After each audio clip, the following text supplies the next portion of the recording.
மீன்களைப் போல் சுறுசுறுப்புடன் ஓடிக்கொண்டே இருப்பவர்கள் நீங்கள் தான். நீந்திக்கிட்டே இருப்பீங்க. அது பகலோ இரவோ மதியமோ நைட்டோ அதெல்லாம் கணக்கு கிடையாது. எப்பயும் என்னால் முடிஞ்சதை நான் செஞ்சுக்கிட்டே இருப்பேன்னு ஒரு துருதுருன்னு இருக்கக்கூடியவர்கள் தான் மீனராசி. இது இவங்கள் இயல்பு. இவங்கள் ராசி இல்லையா, நீர் ராசி. அப்படி தான் இருப்பாங்க, வேறு வழி இல்லை. தண்ணி கூட ஓடிக்கிட்டே தானே இருக்கும். அதை போல தான் இவங்க வாழ்க்கையில் எப்பொழுதும் ஒரு சோர்வு இல்லாமல் ஓடிக்கிட்டே இருப்பாங்க. அவங்களுக்கு சோர்வு வந்தால் கூட அதை வெளியே காமிச்சிக்க மாட்டாங்க. கொஞ்சம் டயர்டாக இருக்குது பார்த்துக்கலாம் அப்படின்ட்டு அவங்க வேலையை பார்த்துக்கிட்டே இருப்பாங்க. அதே போல் முயற்சியும் இவங்களை போல் செய்கிறதுக்கு ஆட்கள் யாரும் கிடையாது. எத்தனை முறை தோத்தாலும் அத்தனை முறையும் திரும்பி எந்திரிப்பாங்க. திருப்பி திருப்பி முயற்சி பண்ணுவாங்க. ஒரு நாள் ஜெயிச்சிருவேன் அப்படிங்கிறதுல உறுதியாக இருப்பாங்க. இந்த உறுதி தாங்க இவங்களை இன்னைய வரைக்கும் மேலோங்கி நிற்க வைக்கிது. இப்படிப்பட்ட மீனராசிக்கு இப்போ எப்படி இருக்குன்னு பார்த்தீங்கன்னா, இவங்களுக்கு இப்போ மீனராசிக்கு இப்போ சனி பகவான் 7.5 சனியாக இருக்கிறாருங்க. அதில் இவர் ஜென்ம சனியாக இருக்கார். விரய சனியிலிருந்து ஜென்ம சனியாக இப்போ பயணம் பண்ணிகிட்டு இருக்கார் இந்த ராசியில். இப்போ மீனராசிக்கு எல்லாமே ஓரளவுக்கு நல்லா இருந்தாலும் நிறைய பாடங்களை கற்றுக்கொள்ளக்கூடிய காலகட்டத்தில் இப்போ இருக்கிறீங்க. அதனால் நிதானமாக இருங்க, அவசரப்படாதீங்க. விரய சனியிலே எத்தனையோ பேருக்கு நிறைய விரயம் ஆகியிருக்கலாம். ஒரு சிலவங்க தெளிவாக இருந்திருப்பாங்க, எந்த செலவும் பண்ண வேணாம் பார்த்துக்கலான்ட்டு. அப்படியே சில பேருக்கு திருடு கூட போயிருக்கலாம். ஏதோ ஒரு விதத்தில் ஒரு விரயம். நான் எந்த செலவும் பண்ணலைங்க, பத்திரமா வச்சுட்டு வீட்டுக்குள்ளேயே இருக்கிறேன்றவங்களுக்கு வீட்டில் திருடு போகிறதுக்கான காலம் ஏற்பட்டுடுச்சு. இல்லை வீணாக ஒரு பொருள்லாம் சேதமடைகிறது, அந்த மாதிரியான விரயங்கள் நிறைய பேருக்கு இருந்துச்சு. இப்போ பார்த்தீங்கன்னா ஜென்ம சனியாக வரார். ஜென்ம சனியாக வரும்பொழுது தேக ஆரோக்கியத்தை மட்டும் கொஞ்சம் பார்த்துக்கணும். வேறு எந்த பிரச்சனையும் கிடையாதுங்க. உடம்புல ஏதாவது பிரச்சனைனா உடனடியாக மருத்துவரை பாருங்கள். அப்படியே நீங்கள் பாட்டு அசால்ட்டாக இருக்கக்கூடாது, அலட்சியப்படுத்தக்கூடாது. அதுதான் இப்போ ரொம்ப முக்கியம். தேக ஆரோக்கியத்தை பார்த்துக்கணும். என்ன பிரச்சனைனாலும் உடனடியாக மருத்துவரை பார்த்துருங்க, சரியாக போயிடும். அங்கே ஒன்றும் இல்லைன்னு சொல்லிட்டாலே நம்ம மனசு நிறைவாயிடும். அதே போல் சாப்பிட்டீங்கன்னா சாப்பிட்றீங்க அப்படின்னும் பொழுது செரிக்கும் தன்மை குறைவாக இருக்கா மாதிரி இருக்கும். உடம்பு எப்பயும் ஒரு சோர்வு, இப்போ சோர்வாக இருக்கா மாதிரி இருக்கும். இவ்வளோ நாளாக பிரிஸ்காக ஓடிக்கிட்டே இருந்தீங்க, இப்போ பார்த்தீங்கன்னா திடீர்னு பார்த்தா கால் வலிக்குது, கை வலிக்குது, ஆக்டிவாக இருக்க முடியல, ஏதோ மயக்கமாக இருக்குது அப்படிலாம் சொல்லுவாங்க. இதெல்லாம் இப்போ உங்களுக்கு வரும். அசதியாக இருக்கா மாதிரி, சோர்வாக இருக்கா மாதிரி, டயர்டாக இருக்கா மாதிரி, மனசுக்குள்ளே ஒரு பயமாக இருக்கா மாதிரியெல்லாம் ஒரு அமைப்பை இப்போ ஏற்படுதுங்க. அதே போல் உங்களை பற்றி தப்பான தகவல்களை பரப்பதற்கும் வாய்ப்பு இருக்குது. சாதாரணமாக யார்கிட்டையாவது பேசியிருந்தால் கூட அது உங்களுக்கு அவங்களுக்கு ஏதோ ஒரு விதத்தில் தொடர்புன்ற மாதிரியான தேவையில்லாத சங்கடங்களும் அசிங்கத்தையும் ஏற்படுத்தக்கூடிய காலகட்டத்துக்கு வந்திருக்கிறீங்க. அதனால் நிதானமாக இருங்க, இதுக்கெல்லாம் இடம் கொடுக்காதீங்க முடிஞ்ச வரைக்கும். அப்படி இல்லை வேறு வழி இல்லை, இதெல்லாம் தான் தீருனாலும் இறைவன் மேலே பாரத்தை போடுங்க. உங்கள் குடும்பத்தில் பேசுங்க உட்காந்து. ஏன்னா அது குடும்ப உறவுகளுக்குள்ள பிரிவினையை ஏற்படுத்தக்கூடிய காலகட்டமாக இருக்குது. கணவன் மனைவியிடையே பிரிவுகள் வரக்கூடிய காலகட்டத்தில் இருக்குது. நிறைய அவமானத்தை சந்திக்கக்கூடிய காலகட்டம். நிறைய பேர் இப்போ உங்களுக்கு பொறாமை எண்ணத்தை ஏற்படுத்தி உங்களுக்கு நிறைய தேவையில்லாதது மற்றவங்கள பற்றி உங்ககிட்ட சொல்லிக்கிட்டே இருப்பாங்க. உங்களுக்கு இன்னும் எரிச்சலாக இருக்கும், சங்கடத்தை ஏற்படுத்தும். உங்களையே வேறு விதமாக மாற்றுறதுக்கு முயற்சி பண்ணுவாங்க. முடிந்த வரைக்கும் நண்பர்கள், அப்படிப்பட்ட நண்பர்களெல்லாம் தவிர்த்துருங்க, உறவுகளெல்லாம் தவிர்த்துருங்க. மற்றவங்கள பற்றி உங்ககிட்ட சொல்கிறாங்கன்னா பேசாதீங்க. உங்களுக்காக மற்றவங்கள பற்றி தெரிஞ்சால் தெரிஞ்சுக்கிட்டோம், பரவாயில்ல.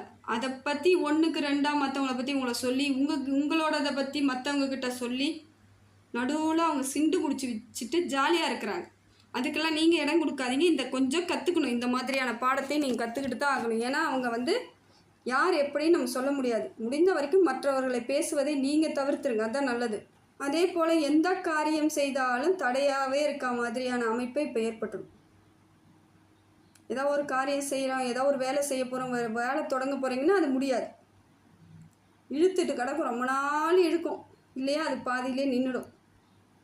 இந்த கூட இருந்தே குழி பறிக்கிறதுக்கு நிறைய பேர்கள் உங்கள் பக்கத்தில் இருக்காங்க. ரொம்ப ஜாக்கிரதையாக இருங்க. அதுவும் இந்த உறவுகளை ரொம்ப ரொம்ப ஜாக்கிரதையாக இருங்க. நண்பர்களை கூட விடுங்க, அவ்வளோ சீக்கிரம் துரோகம் பண்ணிட மாட்டாங்க. ஆனால் இந்த உறவுன்னு இருக்குது பாருங்கள், உங்களை ஒரு வழி பண்ணுறதுக்கு ரெடியாக இருக்காங்க, பார்த்துக்கோங்க. அதே போல் திருமண பாக்கியம் உண்டாகுமானா இருக்குதுங்க, திருமண பாக்கியம் இருக்குது. இருந்தாலும் நீங்கள் குரு பலன் எப்படி இருக்குன்னு பார்க்கணும். இப்போ குரு பகவான் உங்களுக்கு நல்ல இடத்துல தான் இருக்கார். இப்போ இருந்தாலும் குரு பலன் உங்கள் சுய ஜாதகத்தில் சரியாக இருந்தால் திருமணம் பண்ணுங்கள், இல்லை சிறிது காலம் வெயிட் பண்ணி ஆகுங்க. வயசு ஏறிக்கிட்டே போதுங்க, திருமணம் பண்ணி தான் ஆகணும் அப்படின்னா பண்ணிக்கலாம். ஆனால் அவசரப்படாதீங்க. ரொம்ப அவசரப்பட்டீங்கன்னா பிரச்சனை தான். கொஞ்சம் நிதானம் தேவை. அதே மாதிரி பேசும் பொழுது ரொம்ப நிதானமாக பேசுங்க. அதிகமாக பேசாதீங்க, பேச்சை குறைச்சிருங்க, அவாய்ட் பண்ணிவிடுங்க. ஒரு சிலவங்க தேவையில்லாமல் உங்கள் வாயை கிளறி விட்டுட்டு அவங்க பாட்டு உட்காந்துருப்பாங்க, நீங்கள் பாட்டு எல்லாத்தையும் சொல்லுவீங்க, அதை எடுத்துகிட்டு போய் ஊர் ஃபுல்லாக பரப்பி அது பிரச்சனையாக்கிடுவாங்க. அவங்க தூண்டி விட்டது தெரியாது யாருக்கும். அந்த மாதிரியான அமைப்பெல்லாம் இருக்குது. அதே போல் யாருக்கும் அட்வைஸ் பண்ணாதீங்க, உங்களுக்கு தெரிஞ்சதை சொல்லாதீங்க. எனக்கு இதெல்லாம் தெரியும், இந்த மாதிரி நான் கஷ்டப்பட்டேன், நீங்கள் இதெல்லாம் செய்யாதீங்கன்னு சொன்னால் அவங்க ஏற்றுக்கவும் மாட்டாங்க. அது உங்களுக்கு தேவையில்லாத பிரச்சனை. அட்வைஸ்லாம் பண்ணாதீங்க, யாரும் கேட்க மாட்டாங்க. போல் உழைப்பை மட்டும் நம்பி வேலையை செஞ்சு போயிட்டே இருங்க. இந்த கூடுவார் தோஷத்தால் இந்த பொருள் போட்டால் அவ்வளோ பணம் வரும், இவ்வளோ போட்டால் அவ்வளோ வரும், எந்த நம்பிக்கையாகவும் எதுலேயும் ஈடுபடாதீங்க. அதெல்லாம் ஒன்றும் வராது. உங்கள் வருமானம் என்ன, உங்களுக்கு தொழில் என்னன்னு மட்டும் பாருங்கள், அதில் தான் நிற்கும். இதெல்லாம் ஏமாற்றிட்டு போகக்கூடிய காலகட்டத்தில் இருக்குது. யாரையும் நம்பி, அதே போல் நீங்கள் யாரையும் நம்பி ஜாமீன் கையெழுத்து போடாதீங்க. யாருக்கும் பணம் வாங்கி கொடுக்கல் வழக்கல் வச்சுக்காதீங்க. கொடுத்த பணத்தை மெதுவாக வாங்கிறதுக்கு முயற்சி பண்ணுங்கள். சண்டை மட்டும் போடாதீங்க, சண்டை போட்டாலாம் பைசா வராது. சண்டை போட்டு வாங்கிடலான்னு நினைக்கிறவங்களாம் என்னை பொறுத்த வரைக்கும் முட்டாள்தாங்க. கொடுத்துட்டீங்க, மெதுவாக நிதானமாக வாங்கிறதுக்கு முயற்சி பண்ணுங்க. அதை விட்டுட்டு நான் சண்டை போடுறேன், அசிங்கப்படுத்துகிறேன், போலீஸ் ஸ்டேஷனில் கம்ப்ளைண்ட் கொடுக்குறேன்ட்டு போகிறவங்கலாம் அது கடைசி வரைக்கும் வராமையே போயிடலாம். அந்த மாதிரியான வாய்ப்புகள் இருக்குது. முடிந்த வரைக்கும் நிதானமாக கேளுங்க, கொஞ்சம் விட்டு பாருங்கள், உங்கள் பிரச்சனை என்னன்னு சொல்லுங்கள். இந்த மாதிரி நான் பிரச்சனையில் இருக்கேன், எனக்கு கொடுத்தா தான் நான் தப்பிக்க முடியும்னு பேசும்பொழுது அவங்க மனசு மாதிரி கொடுத்துருவாங்க. சண்டைலாம் போட்டிங்கன்னா ஒரு பைசா வராது. வட்டி இல்லைனாலும் பரவாயில்ல, அசலை முடிஞ்ச வரைக்கும் கேட்டு வாங்கிடுங்க. இந்த காலகட்டத்துக்கு இனிமேல் குடுக்கல் வாங்கலாம் வச்சுக்காதீங்க. புதுசாக எந்த முயற்சியும் பண்ணாதீங்க. இருக்கிற வேலையை செஞ்சுக்கிட்டே இருங்க. நிறைய கோவில்களுக்கெல்லாம் போயிட்டு வாங்க. மனசுக்குள்ளே பாரமாக இருக்கா, கோவிலுக்கு போயிட்டு வாங்க. ஹனுமன் வழிபாடு சிறப்பு, நரசிம்மர் வழிபாடு சிறப்பு. அதே போல் சிவாலயங்களுக்கு எந்த சிவாலயமாக இருந்தாலும் போயிட்டு வரலாம். எந்த கிழமையாக இருந்தாலும் போகலாம். ஆனால் திங்கக்கிழமையில் போனீங்கன்னா இன்னும் உங்களுக்கு பெரிய சந்தோஷம் கிடைக்கும், நிம்மதி கிடைக்கும், நிறைவான ஒரு வாழ்க்கைக்கு மனசு ஒரு ரிலாக்ஸாக இருக்கும். குரு பகவானும் உங்களுக்கு தொழில் வளர்ச்சி ஏற்படுத்தி கொடுக்குறாரு, செல்வ செழிப்பை ஏற்படுத்தி கொடுக்குறாரு, மனமாற்றத்தை ஏற்படுத்தி கொடுக்குறாரு, திருமண யோகத்தை ஏற்படுத்தி கொடுக்குறாரு, குழந்தை பாக்கியம் கொடுக்குறாரு. எல்லாம் உங்களுக்கு இது நல்ல மாற்றத்தில் தாங்க இருக்குது, தப்பு கிடையாதுங்க. அடுத்தது பார்த்திங்கன்னா செவ்வாயும் நல்லா இருக்கார். பொன் பொருள் சேர்க்கை, ஆபரண சேர்க்கை, வண்டி வாகனங்கள், வீடு கட்டுறது, வீடு இடம் வாங்கிறது, வீடாக வாங்கிறது, இது எல்லாமே பண்ணுறதுக்கான வாய்ப்புகளை செவ்வாய் பகவான் கொடுக்குறாரு. ஆனால் என்ன கொடுத்தாலும் நீங்கள் எதில் இருக்கணும், சனி பகவான் ஜென்ம சனியாக இருக்காருன்றதில் கவனத்தோடு செயல்படுறது உங்கள் கையில் தான் இருக்குது. அதுக்கடுத்து புதன் பகவான் நிறைய மாற்றத்தை ஏற்படுத்தி கொடுக்குறாருங்க. புத்திசாலித்தனத்தை கொடுக்குறாரு, நிறைவான அமைப்பை ஏற்படுத்தி கொடுக்குறாரு. தொட்டது துளங்கக்கூடிய இடத்துல இருக்கிறீங்க. மீனராசி குடும்பத்தில் மீனராசியாக இருக்கிறவங்க, அந்த குடும்பத்தில் யாராவது ஒருத்தவங்க கன்னிராசி இருக்கிறாங்க அப்படின்னா மீனராசிக்கு இப்போ சப்போர்ட்டுங்க. கன்னிராசிக்காரர்களால் உங்களுக்கு சப்போர்ட் கிடைக்கும். அது பிள்ளையா, கணவனா, மாமியார், மாமனார், தாய், தந்தை, ஏதோ ஒரு விதத்தில் உங்களுக்கு உங்கள் மீனராசி இருக்கக்கூடிய குடும்பத்தில் ஒரு கன்னிராசி இருந்தாங்கன்னா செம்ம சப்போர்ட்டுங்க. அதே போல் தனுசு ராசி இருந்தாங்கன்னா, அது பெண் தனுசு ராசியாக இருந்தால் உங்களுக்கு நல்ல மாற்றம் ஏற்படும், முன்னேற்றம் ஏற்படும், செல்வ செழிப்பு ஏற்படும், குடும்ப உறுப்பினர்களின் பண வரவு அதிகமாகும், ஒரு நிறைவான வாழ்க்கை, நிம்மதியான வாழ்க்கையை இவங்களாலலாம் உங்களுக்கு கிடைக்கக்கூடிய காலகட்டத்தில் புதன் பகவான் இருக்கிறாருங்க. கன்னி ராசிக்காரங்க அதே போல் தனுசு ராசிக்காரங்க இருந்தால் உங்களுக்கு சிறப்பு. அடுத்தது பார்த்திங்கன்னா சுக்கிரன் உங்களுக்கு திடீர் மாற்றத்தை கொடுக்குறார். பண வரவு இடமாற்றமாக கொடுக்குறார். இந்த வீட்டிலேருந்து வேறு வீட்டுக்கு, இப்போ நான் வாடகை வீட்டில் இருக்கிறேங்க, அடுத்த வாடகை வீட்டுக்கு போகலாம். சொந்த வீடு வாங்கிட்டேன் ஆனால் சின்னதாக இருக்குது, நான் வேறு பெரிய வீட்டுக்கு வாடகைக்கு போகிறனாலும் போகலாம். ஆனால் பார்த்துக்கோங்க, ஏன்னா வாடகை வீடு நமக்கு நிம்மதி கொடுக்குமான்றதை பார்த்துக்கிட்டு அதனால் முடிந்த வரைக்கும் இடமாற்றம் ஏற்பட்டாலும் அந்த சொந்த இடத்துல இருக்கிறதுக்கு முயற்சி பண்ணிக்கிறது நல்லது. அதுதான் உங்களுக்கு சிறப்பான பலன் கிடைக்கும். மூதாதையர்கள் ஆசீர்வாதம் கிடைக்கிறதுக்கு வாய்ப்பு இருக்குதுங்க. இதெல்லாம் பார்த்துக்கோங்க. தேக ஆரோக்கியத்தை பார்க்கணுங்க, முக்கியமாக அது மட்டும்தான் இப்போ நீங்கள் பார்க்க வேண்டிய இடத்துல இருக்கிறீங்க. ராகு கேது நல்ல இடத்துல இருக்கிறாங்க, இருந்தாலும் கேதுவால் சின்ன சின்ன பிரச்சனைகள் வருவதற்கு வாய்ப்புகள் இருக்குங்க. கேது வந்து உங்களுக்கு எதிரிகள் தொல்லையை ஏற்படுத்தி விடுவதற்கான வாய்ப்புகள் இருக்குது. கோர்ட்டு கேஸுன்னு போகிற அளவுக்கு உங்களுக்கு இப்போ நேரம் அப்படி தான் இருக்குது. வீண் வம்பு வழக்கு வந்து சேரும். முடிந்த வரைக்கும் வண்டி வாகனங்கள் செல்லும் பொழுது ஜாக்கிரதையாக போங்க. விபத்துக்கள் ஏற்படாத வண்ணம் இருந்துக்கணும். எவனா எதிர்க்க வரவன் சரியாக வரலனாலும் நம்ம மாட்டிக்குவோம். அதனால் நீங்கள் நிதானமாக தான் போய் ஆகணும். அப்படியே விழுந்தாலும் சாதாரண அடியோடு போயிடும். அதனால் சொல்கிறேன், இப்போ வந்து கொஞ்சம் உங்களுக்கு நேரம் அப்படி கிரிட்டிக்கலாக இருக்கிற மாதிரி இருக்குது. தேக ஆரோக்கியத்தை ரொம்ப பார்த்துக்கணும். வண்டி எடுக்கும் பொழுது நிதானமாக எடுக்கணும். கரெக்டாக இருக்கா, பிரேக்லாம் இருக்கான்னு பார்த்துக்கோங்க.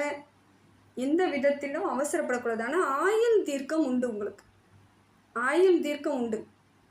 என்ன இந்த மாதிரியான அடிப்படுறது, உடம்பு சரியில்லாமல் போகிறது, ஹாஸ்பிட்டல் போகிறது, இதை மாதிரியான அமைப்பு இருக்கும் பொழுது மனக்கசப்பாகவே இருக்கும். அதனால் இந்த டைம் கொஞ்சம் நிதானத்தோடு இருங்க. முடிந்த வரைக்கும் வேறு யாரையாவது வாகனம் ஓட்ட சொல்லி பின்னாடி உட்காந்துட்டு போகிறது, இல்லை காரில் உட்காந்துட்டு போகிறதுன்னு பார்த்துக்கோங்க. நீங்கள் வண்டி வாகனத்தை தொடாமல் இருக்கிறதும் நல்லது தான் இப்போதைக்கு, கொஞ்சம் ஒரு 2 வருஷத்துக்கு. அடுத்தது பார்த்தீங்கன்னா சந்திரன் நல்லா இருக்காருங்க. ஆனால் மனசுக்குள்ளே ஏதோ ஒரு பதட்டத்தை வச்சுக்கிட்டே இருக்காரு. பயப்படாதீங்க. இந்த பயம் உங்களுக்கு சில சமயம் குழப்பத்தை ஏற்படுத்தும். அதனால் பயம் இருக்கக்கூடாது. எவ்வளோ பிரச்சனையை பார்த்துட்டு வந்திருக்கீங்க. 7.5ன்றது இப்போ 2.5 வருஷத்துக்கு முன்னாடி தான் வந்துச்சு. அதுக்கு முன்னாடியே எவ்வளோ சங்கடங்கள், எவ்வளோ பிரச்சனை, உங்கள் கூட இருந்தவங்க, உங்கள் குடும்பத்தில் இருந்த பிரச்சனையெல்லாம் பார்த்துட்டு வந்திருக்கீங்க. உங்கள் பிரச்சனையும் பார்த்துட்டு வந்திருக்கீங்க. அப்படி இருக்கும் பொழுது இதெல்லாம் ஒரு குழப்பத்தை ஏற்படுத்திக்க கூடாது. மாற்றம் வரும், நல்லது நடக்கும். எல்லாத்தையும் எதிர்த்து நிற்கின்னு போராட வலிமையோடு இருக்கணும். சும்மா தோண்டு விழுந்தால் யாரும் தூக்கிலாம் விட மாட்டாங்க. கேளனம் பண்ணுவாங்க, சிரிப்பாங்க, நம்மளை இன்னும் எந்திரிக்க விடாமல் தான் பண்ணுவாங்க. அதனால் முடிந்த வரைக்கும் எல்லோரும் முன்னாடி நிமிர்ந்து நிற்க முயற்சி பண்ணுங்கள். ஏன்னா முயற்சிக்கு சொந்தக்காரங்க நீங்கள் தான். எப்பயுமே முயற்சி பண்ணிகிட்டே இருக்கீங்க. கொஞ்சம் பிரச்சனை அதிகமாக வரும்பொழுது கொஞ்சம் தோண்டுறீங்க, சரியாயிடும். சத்துருக்கள் உங்களுக்கு அதிகமாக வருவதற்கு வாய்ப்பு இருக்குது. சாதாரணமாக நீங்கள் பேசுகிற விஷயத்தெல்லாம் பெருசாக எடுத்துக்கிட்டு போய் சண்டை போடுவாங்க. அதனால் கொஞ்சம் நிதானமாக பேசுகிறது ரொம்ப ரொம்ப முக்கியம். அதே மாதிரி உங்கள் வாயால் யாருக்கும் சாபம் கொடுக்காதீங்க. இப்போ பழிச்சிடும். அந்த மாதிரியான அமைப்பு இருக்குது. கோவத்தில் எதுவும் சொல்லாதீங்க, வேண்டாம். இறைவன் மேலே பாரத்தை போடுங்க. இறைவன் பார்த்துக்குவார்னு நம்பிக்கையில் இருங்க. கடவுள் கொடுக்குற தண்டனை பெருசாக இருக்கும். நாம் சாபம் கொடுத்து வரக்கூடிய தண்டனை சின்னதாக தான் இருக்கும். அதனால் இறைவன்கிட்ட ஒப்படைங்க. ஒரு சில விஷயங்களை நம்மளால் எதுவுமே பண்ண முடியாதுங்க. முடிந்த வரைக்கும் மீனராசிக்காரர்கள் உங்கள் வாயால் சாபம் கொடுக்காதீங்கன்னு தான் நான் சொல்லுவேன். கண்டிப்பாக பலிக்கும், நிச்சயமாக பலிக்கும். அது யாராக இருந்தால், எந்த மீனராசியாக இருந்தாலும் சரி. நீங்கள் எத்தனை ஜாதக்காரங்கிட்ட வேணாலும் போய் கேளுங்க. மீனராசிக்காரர்கள் வாயை திறந்து ஒரு சொல் சொன்னால் பலிக்கும். அப்படிப்பட்ட ஒரு யோகம் படைத்தவர்கள். அதனால் முடிந்த வரைக்கும் சாபெல்லாம் கொடுக்காதீங்க. இப்போ இருக்கக்கூடிய நேரத்துக்கு அமைதி காக்கிறது ரொம்ப நல்லதுங்க. அதே போல் சந்திராஷ்டமும் உங்களுக்கு சில பிரச்சனைகளை கொடுக்க வாய்ப்பு இருக்குதுங்க. அன்றைய தினம் புது முயற்சி எதுவும் பண்ணாதீங்க. புதிய வேலைகளுக்கு போய் தேடுறது, ஜாயின் பண்ணுறது, அப்பாயின்மெண்ட் ஆர்டர் வாங்கிறது, திருமணம் வச்சுக்கிறது, நல்ல விசேஷங்கள் வச்சுக்கிறது, காது குத்தல் வச்சுக்கிறது, அதெல்லாம் நிறுத்திடுங்க. வீடு கிரகப்பிரவேசம் பண்ணுறவங்கெல்லாம் நிறுத்திடுங்க. அந்த தினத்தை தவிர்த்துட்டு வேறு தினத்தில் வச்சுக்கோங்க. அதுதான் நல்லது. இல்லைங்க, அப்பாயின்மெண்ட் கொடுக்குறப்பெல்லாம் நான் என்னங்க பண்ண முடியும், வேறு வழி இல்லை, வாங்கிக்கோங்க. விநாயகரை போயிட்டு வழிபாடு பண்ணிவிட்டு அன்றைய தினம் அந்த கடமையை செய்யுங்க. அது கடமையாக செய்யுங்க, அவ்வளோதான். சந்தோஷம்லாம் படாதீங்க. அன்றைய தினம் அமைதியாகவே இருங்க. மறுநாள் சந்தோஷப்பட்டுக்கலாம் வேலை கிடச்சிதுன்னு. ஏன்னா அப்படிப்பட்ட ஒரு யோகத்தை கொடுக்கக்கூடியது சந்திராஷ்டமம். கஷ்டத்தை கொடுத்துரும், சங்கடமாக இருக்கும். நிம்மதியாக இருக்க வேண்டிய காலத்தை கஷ்டமாக்கி விடுறது ஒரு பிரச்சனையாக இருக்கும். இந்த மே மாதம் உங்களுக்கு எப்போ வருதுன்னு பார்த்தீங்கன்னா, சந்திராஷ்டமம் மே மாதம் 9ஆம் தேதி, 10ஆம் தேதி, 11ஆம் தேதி வந்து சந்திராஷ்டமம் இருக்குது. அந்த தினத்தில் கொஞ்சம் கவனமாக இருங்க. வரக்கூடிய காலங்கள் எல்லாம் சிறப்பான காலமாக இருக்குது. இறைவன் அனுகிரகம் எப்பொழுதும் உங்களுக்கு இருக்குதுங்க. பக்கபலமாக இருக்குது. ஏதோ ஒரு விதத்தில் பக்கத்திலேயே இருந்துக்கிட்டு தான் வழி நடத்தி கொண்டுட்டு போகிறாரு. அதை மனசில் வச்சுக்கிட்டு அதற்கு தகுந்தாற் போல் உங்கள் வாழ்க்கை பயணத்தை தொடர்ந்து பயணம் பண்ணிக்கிட்டே இருங்க. முயற்சியை மட்டும் கைவிடாதீங்க. எப்பயுமே விடாதவர்கள் தான். இப்பயும் முயற்சி பண்ணிக்கிட்டே இருங்க. பேசும்பொழுது நிதானம் தேவை. அதிகமாக பேசாதீங்க. எல்லாமே இறைவன் பார்த்துக்கோன்னு சொல்லிட்டு இறைவன் மேலே பாரத்தை போட்டு உங்கள் வேலையை நீங்கள் தொடர்ந்து பண்ணிக்கிட்டே இருங்க. கடவுளோட அனுகிரகம் முழுசாக உங்களுக்கு இருக்குதுங்க.